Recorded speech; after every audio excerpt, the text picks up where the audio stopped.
Lukas 22 ayat 24 sampai dengan ayatnya yang ke-30. Percakapan waktu perjamuan malam. Terjadilah juga pertengkaran di antara murid-murid Yesus. Siapakah yang dapat dianggap terbesar di antara mereka? Yesus berkata kepada mereka, raja-raja bangsa-bangsa memerintah rakyat mereka, dan orang-orang yang menjalankan kuasa atas mereka disebut pelindung-pelindung. Tetapi kamu tidaklah demikian, melainkan yang terbesar di antara kamu hendaklah menjadi sebagai yang paling muda dan pemimpin sebagai pelayan. Sebab siapakah yang lebih besar, yang duduk makan atau yang melayani? Bukankah dia yang duduk makan? Tetapi aku ada di tengah-tengah kamu sebagai pelayan. Kamulah yang tetap tinggal bersama-sama dengan aku dalam segala pencobaan yang aku alami. Dan aku akan menentukan hak-hak kerajaan bagi kamu, sama seperti Bapakku menentukan bagiku, bahwa kamu akan makan dan minum semeja dengan aku di dalam kerajaanku, dan kamu akan duduk di atas tahta untuk menghakimi kedua belas suku Israel. Saudara-saudara yang dikasihi dan diberkati oleh Tuhan kita Yesus Kristus, setiap orang selalu ingin menjadi terbesar di antara sesamanya, ingin diakui bahwa dia lebih pintar, lebih cerdas, lebih memiliki kemampuan dari orang yang lain. Pengakuan ini menjadi penting karena ketika diakui, maka dia akan mendapat tempat yang istimewa di antara teman-teman yang lain. Dalam percakapan perjamuan malam yang diadakan Yesus dan murid-muridnya, topik ini juga yang menjadi bahasan utama dari para murid-murid. Cenderungan ingin diakui oleh orang lain dan menganggap bahwa melebihi segalanya ini menjebak kepada tindakan, akhirnya menjatuhkan sesama yang lain.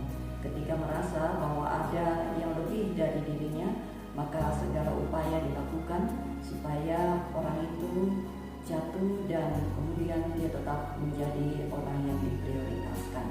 Apa yang diajarkan Yesus kepada murid-muridnya saat topik ini mereka bicarakan, Yesus mengingatkan bahwa mereka bukanlah orang-orang yang seharusnya menempatkan diri sebagai orang yang harus diakui, tetapi lebih tepat kepada seorang pelayan. Yesus memberikan ilustrasi. Dia mengatakan seperti apa yang mereka lakukan saat itu, siapakah yang paling tinggi, pelayan ataukah mereka yang duduk makan di meja makan? Yesus katakan pasti yang menjadi tuan adalah orang yang duduk di meja makan, tetapi Yesus mengatakan bahwa buktinya saya sekarang tampil di depan kalian menjadi seorang pelayan bagi kalian semua. Dalam percakapan ini juga Yesus mengingatkan tentang kesetiaan mereka dalam tindakan pelayanan untuk selanjutnya. Yesus mengibaratkan bahwa kesetiaan mereka seperti yang mereka lakukan terhadap burung. Maka ketika mereka tetap setia, maka Yesus sendiri mengatakan Dia sendiri akan menentukan hak-hak mereka menjadi ahli waris kerajaan Allah. Bahkan Dia sendiri mengatakan mereka akan selamanya duduk makan bersama-sama dengan Dia, sebagai satu simbol bahwa kasih dan cinta Yesus tidak akan pernah terpisahkan dari kehidupan mereka, sekalipun suatu waktu mereka tidak lagi bersama-sama dengan guru mereka. Saudara-saudara yang dikasihi dan diberkati oleh Tuhan kita Yesus Kristus, kita telah tiba di minggu sengsara yang ke-7. Selama 7 minggu kita sudah dibekali dengan firman Tuhan yang menceritakan tentang interaksi antara Yesus dan murid-muridnya dalam mempersiapkan mental mereka ketika mereka tidak lagi bersama-sama dengan guru mereka. Tentunya apa yang Yesus telah tunjukkan kepada mereka perlu diteladani. Ada 3 hal yang menjadi topik utama sejak minggu sengsara pertama sampai dengan minggu sengsara ke-7. Yang pertama adalah kesetiaan. Yesus mengajarkan dalam situasi dan kondisi apapun kita harus tetap setia. Kita harus berani untuk melewati masa-masa yang menyulitkan kita dengan tetap berpengharapan hanya kepada Yesus. Yang kedua, kita diajarkan untuk tetap mengasihi sesama kita manusia. Siapapun dia, itu adalah saudara kita.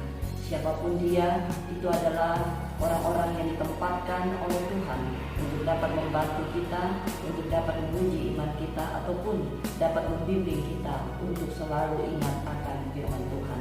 Kemudian hal yang ketiga, dia mengajarkan tentang bagaimana untuk selalu bersikap rendah hati, seperti apa yang dia lakukan kepada murid-muridnya saat perjamuan makan malam, dia menjadi pelayan di antara mereka. Dia membasuh kaki murid-muridnya, selayaknya murid-muridnya yang harus melakukan itu, tetapi dia bertindak untuk menunjukkan arti kerendahan hati.